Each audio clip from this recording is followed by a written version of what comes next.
Hello and welcome back to Belmont Bunch. This week we're putting in about as much effort as the Islanders did in their most recent game against Vancouver. We're recording this on our phones, and we're going to talk about the recent games, how the Islanders have looked since the very high-profile Bo Horvat trade. So let's get into it.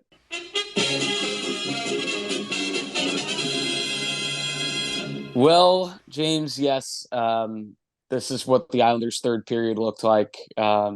Lazy and slow. Yeah, Um, Adam Pelech, I think, was using his phone on the ice. That's how he got two penalties on him. Man, It was what a at least, I mean, both of them. The first one, at least, just like a hockey play. The second one, mhm. just like a cross check to a guy way away from the puck. I mean, that made it a lot harder to come back from 2 goals down because we're killing a penalty. We got 4 minutes left, Hmm. and Vancouver was allowed to just kill 2 minutes off. Yeah, Pellick, two players tonight like really stuck out in a Oh negative wait, way. let me guess. So Pelech and Ilya Sorokin. Yeah, and then there's like another two secondary ones that were also bad, but their like mistakes didn't lead directly to goals. I thought Romanov and Dobson were awful in their own zone. Hmm. But you know what? Honestly, like most of the Islanders tonight, even before the third period, the third period they were terrible, but like they weren't great in the first two periods either. Vancouver came out with more jump. Maybe Hmm. like it's a revenge thing. They're playing for Beauvillier. When a team trades a guy and then you play that team, I think a lot of guys step up. Trying to help their new teammate, and that could have gone both ways tonight. Horvat scores. Horvat continues to look really good. For the Islanders tonight, the defense was awful. So it was like a very un-Islanders night. The Islanders offense looked great. Brock Nelson looked really good. Bo Horvat looked good. Barzy looked great. Um, Somebody who didn't get on the score sheet, I don't think, but looked fantastic to me. And it's a shame that Sterling isn't on the call because Sterling doesn't like this guy. And this was going to be my Simon Holmstrom looked really, really good tonight and has continued to impress me. He's not someone that's being relied on to score, especially now with Bo Horvat coming in and being able to provide more offense. And Brock has looked good the last couple games, scoring goals. But man, Holmstrom, it just feels like a bunch of goals are coming for him. He looked really good tonight, creating chances, a lot of shots on goal. Yeah, so that's a positive. I wanted to take And some sort of just positive out of this. just going off that, yeah, I would completely agree with the offense looking good. I mean, something that I think always pointed to how anemic the Islanders' offense was, or is, or whatever. We'll see. Mm-hmm. That remains to be seen, I guess, how it will be going forward. But it looks good, and a lot of the goals came from, if I'm remembering correctly, like work that they were like holding down, like pinning the Vancouver Canucks in their zone. It was Mm-hmm. like prolonged zone time for the Islanders, and and like from just anecdotal evidence, it seems like in the past, Islanders, when they would have a lot of sustained zone time, they wouldn't translate that into a goal.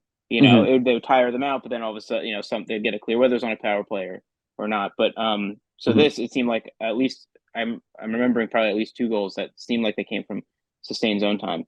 So that was Yeah. like I completely agree. The offense looked great, but just an off night for Ilya, which is Mm-hmm.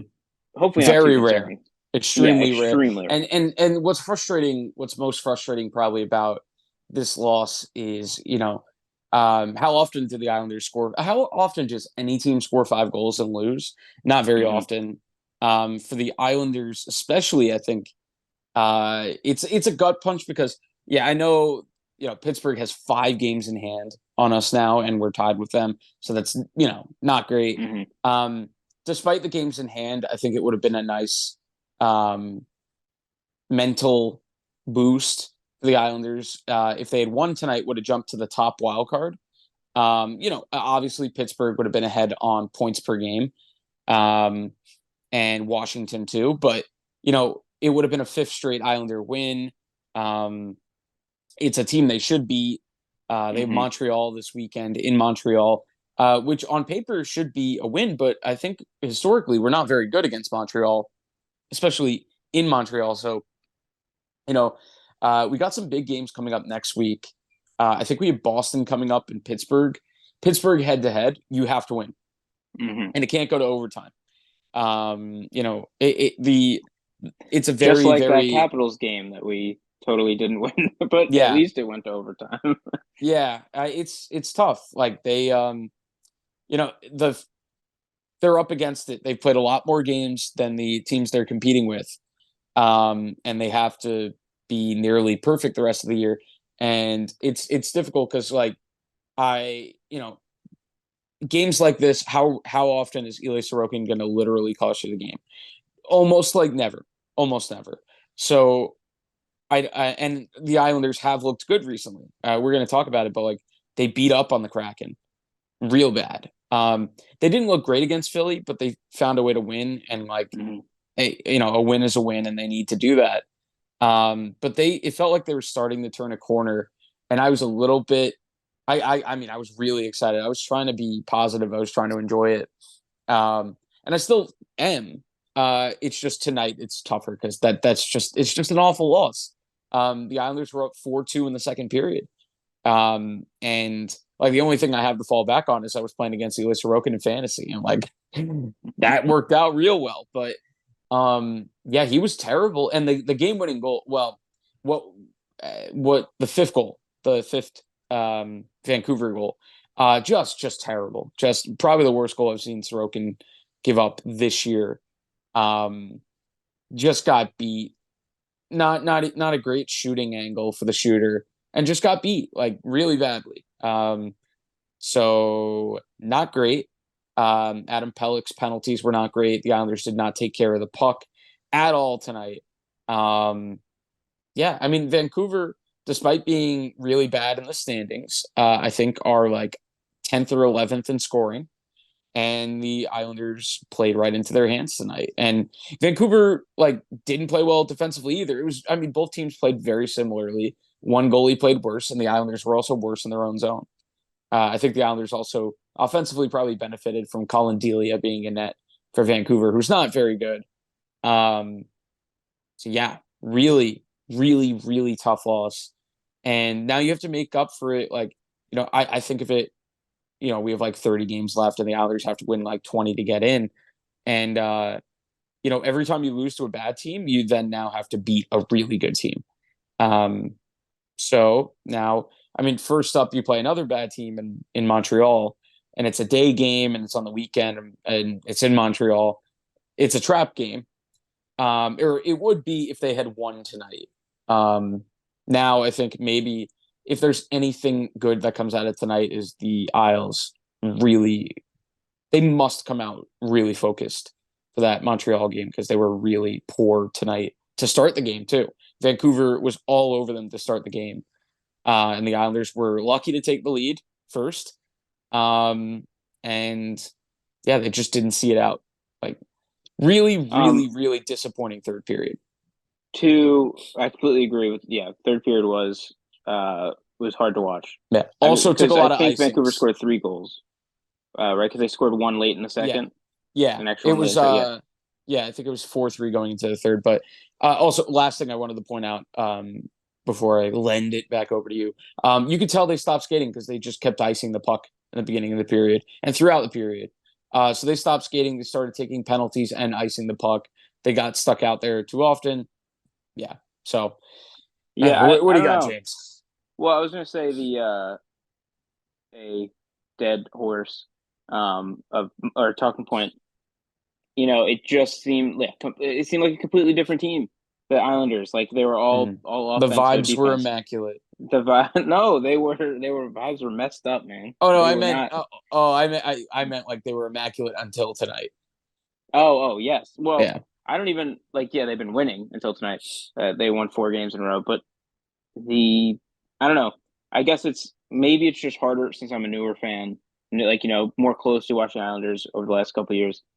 It's hard for me to wrap my head around the fact that this, the defense has just taken this hard of a hit just Mm. from during this season. And obviously, there's been a lot of changes in players too, for better or worse. But we won't get into that. Jar. So Yeah. Well, tonight it looked like we you're had favored. six Charas out there. Yeah, exactly. Well, that's what I mean. Like,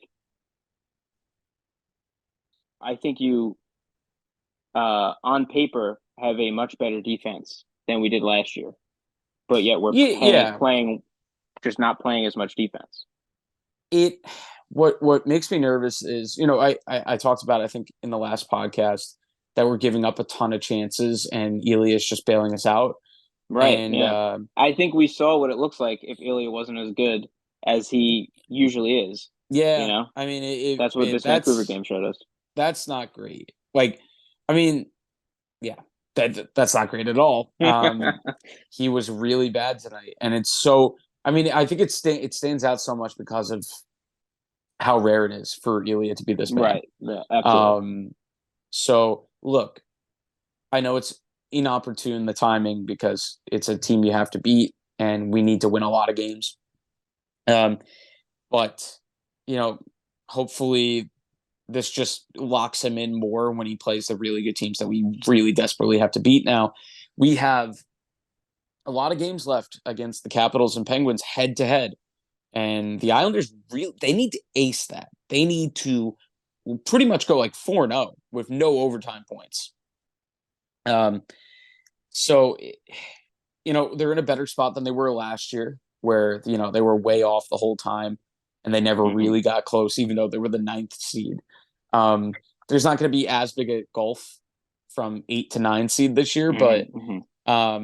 the Islanders have teams chasing them down too, like Yeah. Florida and Buffalo are right there. Although So Sterling does not think Florida will make it.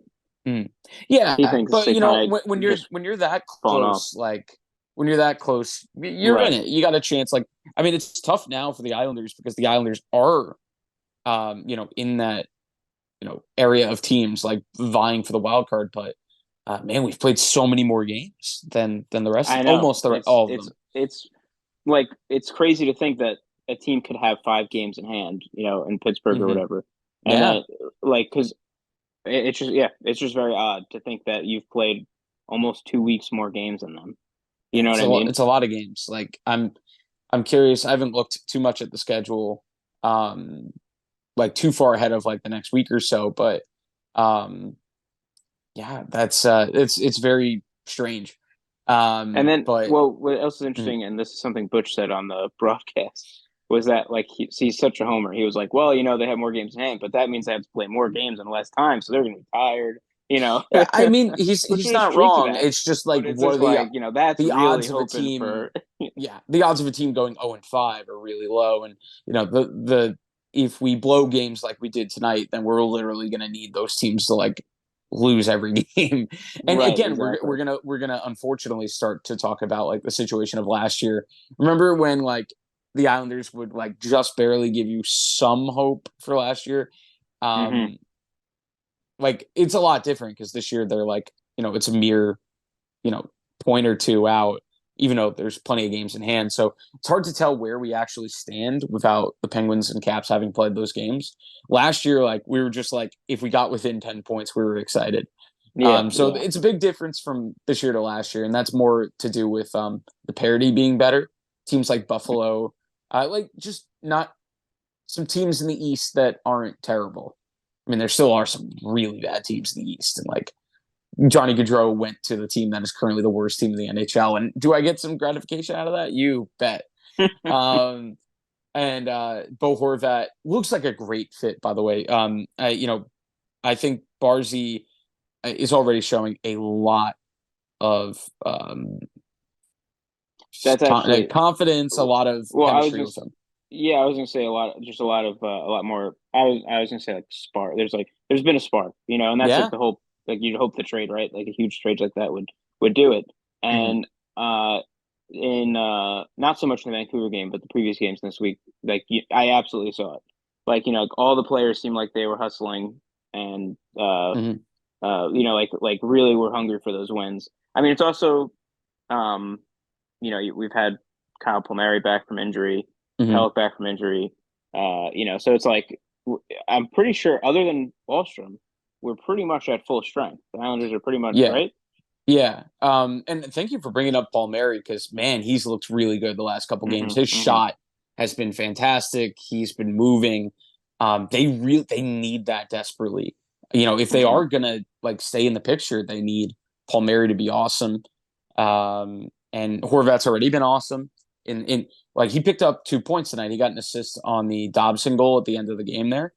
Um, and he got a disallowed goal, and then he scored a real goal. Hmm. A Horvat real looks goal, which fantastic. looked like it would have been like how Beauvillier would have scored, you know. And but the thing is, like, no other, I don't think any other Islander, other than now Brock. Bo Horvat. No. I don't think that any other Islander could have made that goal that Bo Horvat made. There's two people in front of him and Mm, a Vancouver player, like like trying to intercept the shot, like getting in like right in front of mhm. the stick of Bo Horvat. So it's just like Yeah. somehow and then he slipped it between the two players in front of him and the Mm. goalie. So it's just like no other See, player could have I done that. think Brock could do that because he won the most accurate shooter at the NHL All Star game. But I mean, it's. also, I I don't think mean, Brock would have taken that shot. I don't know. Brock's got a But real you're good talking about shot. my favorite. Like, you know what I mean? Like, of Mm, course, I hope he would have. Blah blah blah blah. But like, I feel like if any other Islander took that shot, it just would have went wide. Like it wouldn't, or would have gotten maybe. blocked. You know. I So, I thought tonight we had a good net front presence oh, because absolutely. Lee uh was they a noticeable net front mhm. presence again. Yeah, I mean he had the disallowed goal, but he was it felt like Delia they took away Delia's eyes on a lot, Hmm. which is funny because they didn't have to because like if you look at the Brock goal that tied the game at 2, right? They showed it on the Right. replay. I mean, look, also it's a 2-on-1 and the defender, the Vancouver defender like you have to make a decision. Do you take away the shot or do you take away the pass? And it's a 50-50 guessing game. And he took away the pass, which was the wrong decision because it's Brock Nelson and he's got a good shot. But also Colin Delia like left all of the net open. Like on the Yeah. replay, it's very like Brock, like just like I don't know, it's like an easy one for Brock. Yeah. Um, but yeah, so that was my joke about they didn't have to take his eyes away, but they Right. still did. And unfortunately, they had a few shots tonight where I think Delia had no eyes on the puck, and we shot it wide. Hmm. Delia, despite giving up 5 goals and giving up some not great ones, made a gigantic stop on Bo in the third period. That would have tied the game at 5 at the time, I think. Um, he made I like Sorokin made no important saves tonight. Right. Literally could not get you a single big save. And look, I hate that saying this because it sounds like something you would make up after the fact to sound correct. But after the second one that Ely gave up, I was like, maybe go to Varley. I didn't know like look, I didn't know it was gonna get that bad. Hmm. Um Hmm. but like not even that would have been at that point it would have been less of a pull on Elia and it would have been a little bit more like okay guys we got to wake up. Yeah, like a um shake up or I mean something to like to just their credit the change Islanders the woke pace. up. Yeah, to their credit the Islanders woke up a little bit on their own. um Maybe it would have been better off if they didn't and went down 2-1 after the first and maybe they come out with Varley the next period. It's hard to do that when you're only down by 1, but Yeah. I don't know. Like that's not something I really see a lot of coaches do. So like there are some nights that I wish coaches would just go with their gut and be like, I know it's only 2-1, but I don't think Elias got it tonight. And I think it was pretty clear that he didn't quite have it Hmm. in the Yeah, first I don't know. period. I would say He it's just just so wasn't tracking the uncharacteristic. puck that well. Like Yeah. even then, the first 2 goals were not as awful. They weren't like abysmal like the fifth one stood out as. Hmm. Um, but I was noticing like, oh, he's not quite, like feeling his net tonight. Hmm. Um, he overplayed the second goal to his left. So yeah, I mean, um, it's tough because I don't want to be that fan that overreacts to every single game and be like, when we win, we're going to the cup. When we lose, we're picking first overall. So I'm not going to do that. I think they've generally looked pretty good recently. It's really tough to lose the way they did tonight. And they have to beat Montreal and they have to beat Pittsburgh. And Okay, so let's um, actually just mhm, let's talk on that. And this is a little bit going to sure. be a little bit of a shorter episode. So we'll just kind of go over the couple games coming up next week. So, like you said, Hmm. Saturday they're playing Montreal in Montreal, and then Yes. they have on Tuesday they're playing the Ottawa Senators, and Hmm. then Pittsburgh Penguins, and then the Boston Bruins on Saturday, the February Yeah, 18th. it So goes. It gets very difficult very quickly. That's why the loss yes, tonight is frustrating so many people because, um, by the right, way, can you because still it's see now my? you have to pick up that win somewhere else. Yeah, can you still see my face, by the way? Yeah, yeah. Why? What happened? Okay, good. Oh, because I pulled up the schedule in the background, so I can't see my own face, but I can see yours. Oh Um, yeah, you know it's weird. I did the same thing. huh. So weird. Okay. Anyway, Yeah. Anyway, so yeah, the you like going by the idea that they're gonna have to win like you know what 66% of the rest of their games. You got to beat Montreal, Ottawa, and Pittsburgh. If you then lose to Boston, and that Boston game, that's brutal. That's the back end of a back to back with a very important game the first night, and the second game is in Boston. I know it's not a far travel, but um, it's not a home at home. It's not two games in a row at home. It's a game at home and a game on the road. So you I think in a perfect world, I mean, obviously, a perfect world, you get 4 points, but I'm going to be realistic and say um, you got to beat Pittsburgh.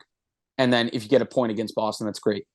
hmm Um, and then you play Pittsburgh again on Monday. And again, hmm like head to head, those are must wins. Basically, if you lose one of them, I can start to check out a little bit because, I like, it'll really there's not a lot of opportunities in the NHL for 4 point games in the standings, Yeah, where we're depriving Pittsburgh of two and we're gaining two. but They we're the Islanders also have to there's straight up only win all their games against Pittsburgh. We have three yeah left exact. against Pittsburgh. There's only two teams that matters against, which is Washington and Pittsburgh. Yeah. I'm So actually you say looking. we had three left against Yeah, Pittsburgh? three against Pittsburgh. I'm looking That's now. crazy. Washington, three against Washington too.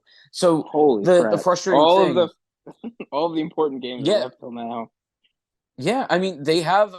It's a good Wow, thing, it because they is. have a lot. It's in their hands. Like last year they were so far out that they had to pray for other teams to do the work, and they still have to hope for other teams to help with Pittsburgh. With the games in hand, but the Islanders get to play 3 games against each of those teams. That is, 18 points in the standings. Uh, No, for I each I team. completely screwed up that math. Wait, six times two is 12, 12. and then you multiply that by two is 24. So Okay. if you want, because if you count each of them as a Yeah, four yeah. point game, like in Yeah, theory, right? it's just tough because even if they miraculously went 6-0 in those games, there's going to be an overtime game in there or something, and they're not going to go 6-0. Mm, Like, no. All right. Well, and I let's say they wonder went. what they're probably going to have to go like at minimum 4-2, and even that might not be enough. They might have to win five of Yeah, six. yeah. Um, I I'm mean, at obviously, it four and depends on two. how they do against other teams. So, how many games do we have left? I'm Let's see if just we could do this on our phones here. You know so what? I think we're we putting in too much just played effort, our honestly. we played I think we're putting we in played our more effort 55th. than the Islanders did this past Um, game, we have something like 27 games left, if something you like say that. so. Sure. Yeah, Um, close enough. and yeah, they so what like that's a decent percentage against the teams that we're fighting with. Just for reference, oh man, this makes the loss even worse. So Pittsburgh is probably going to pass Washington. They have 3 games in hand. They're 1 point back. If the Islanders had won tonight, we'd be at 61. Washington's at 60, and Washington would have 2 games in hand. But a team losing 2 games, that happens. hmm So a big loss, and it's really frustrating, and you're going to have to make up for it with wins against really good teams. That's just how it is. Like if you want to make the playoffs. Really quickly, Samuel Bolduc tonight played instead of Sebastian Aho. Bolduc didn't look great tonight. I would expect Aho to probably jump back into the lineup, but Romanov also looked pretty bad. But Romanov is older and gets more leeway. So I think Romanov, who we gave up a first round pick for. yeah.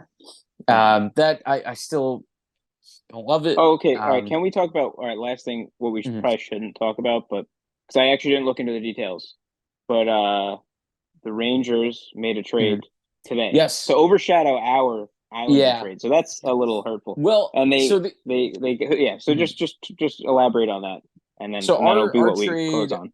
our trade will probably have longer lasting effects. It definitely will, because we traded away, I think, a little bit more, but we also got a player that's a little bit younger and does a little bit more. Um, or I should say, has a wider array of tools. Tarasenko is a sniper. He's a winger, and the Rangers really, really, really did well in that trade because they like really didn't give away much. They essentially, it might be a rental, so it's different. It's hard to compare to the Islander trade because the Islanders immediately signed a long-term extension for Horvat, and Horvat's going to be a fixture of this team for a while. Whereas Tarasenko, I think it's going to be a rental because I don't know if the Rangers have the cap space in the offseason to bring him back. Um, but as far as rentals go, they minimized risk. And it's a really good move for them. It's really, it sucks because they're already, a very good team. They've been playing really Yeah, well for the no. last month or two. And But now they've they add also Vlad Tarasenko.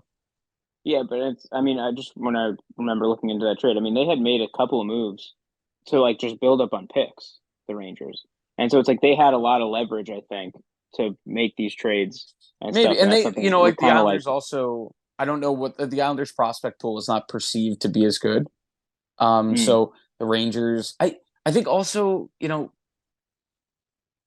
I think with Tarasenko, there were more health questions because he had a bad shoulder a few years ago. no. Um, and yeah, I mean, look, the Rangers did really well.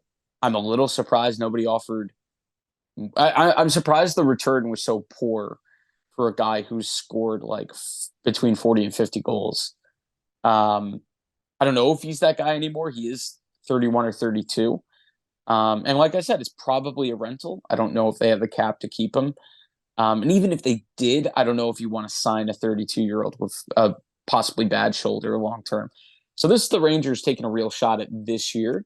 And for that, I think they did well because they didn't give too much away. They gave away a player who never scored a goal for them in like 50 games. Um, and it's funny because they traded away a very good young player that's turned into an elite player in Pavel Buchnevich in the trade that got them this guy that never scored for them. So they kind of make up for that a little bit. They did get older. Like they basically turned Pavel Buchnevich into Tarasenko, which is a few years ago that you would have said that's an improvement, but now it's not because Buchnevich is younger and has more of a future in the league. Tarasenko being 31, 32, and having some shoulder issues probably isn't sticking around as long. But again, for like for the Rangers, low risk, and and they did well. I'm an Islander Yeah. fan. I'm trying to poke holes in it, but I can't. I think they did pretty All well right. there. And this is an Islanders podcast, not a Rangers podcast, so I apologize for even Yeah, invoking the yeah, name of the yeah. Rangers. Well, So, you know what? Tarasenko's been a guy every Islander fan has talked about for yes. like a few years, so it's still Islanders somewhat. Oh, Future, I see. another That's always fun. former future Islander. So, That's okay, what so people.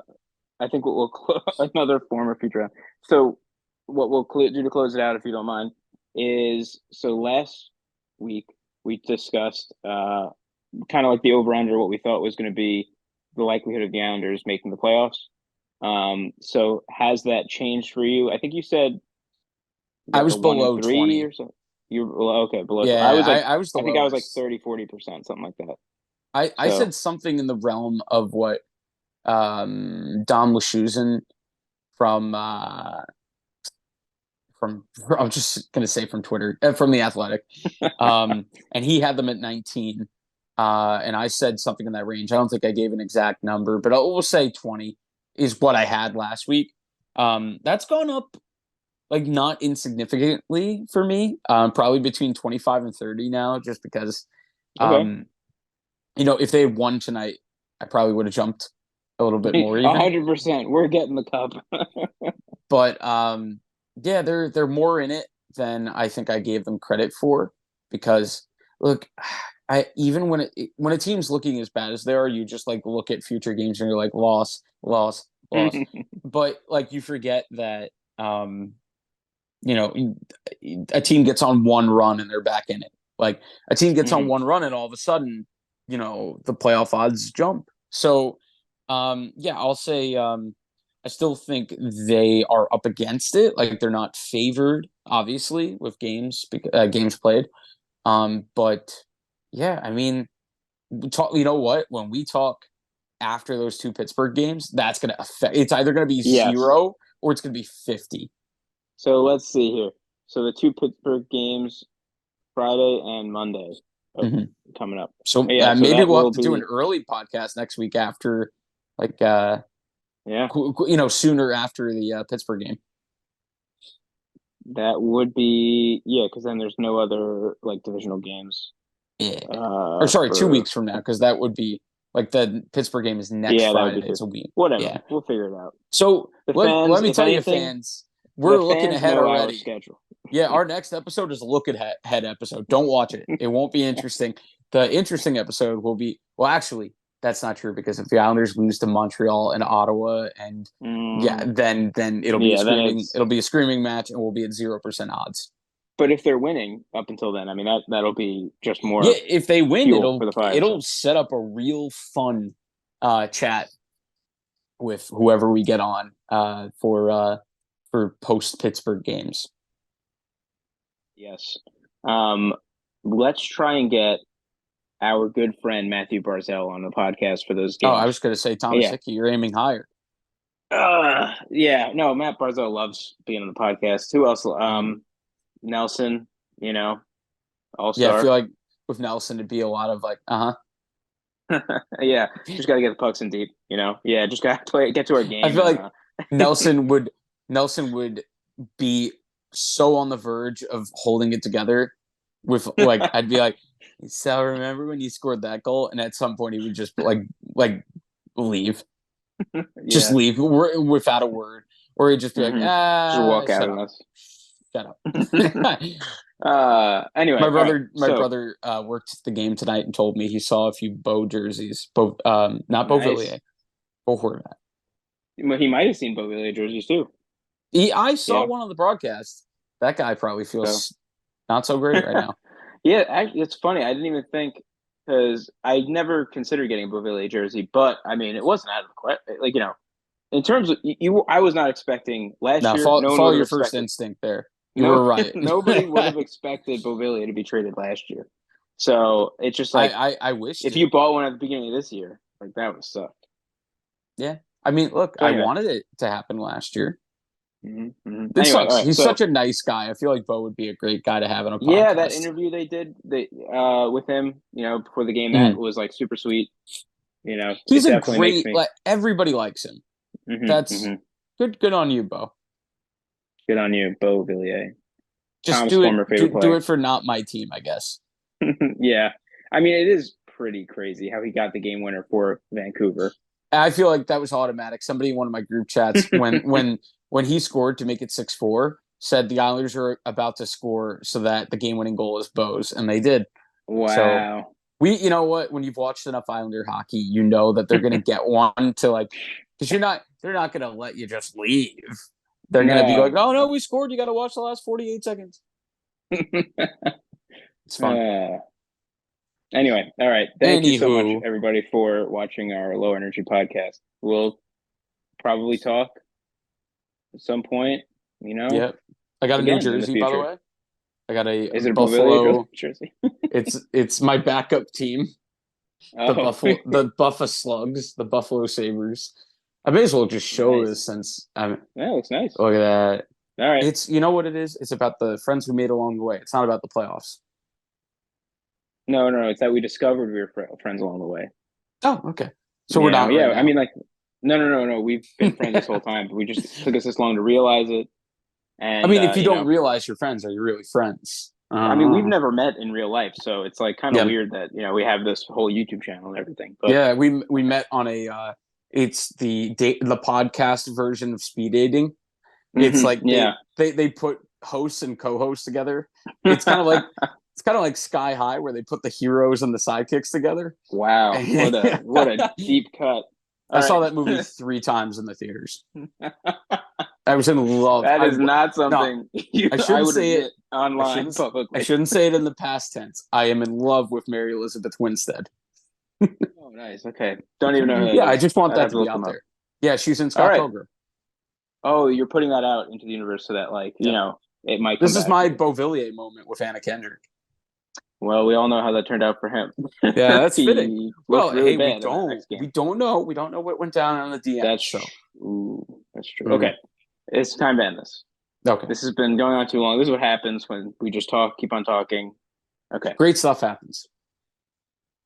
All right, bye. I'm getting waved off now.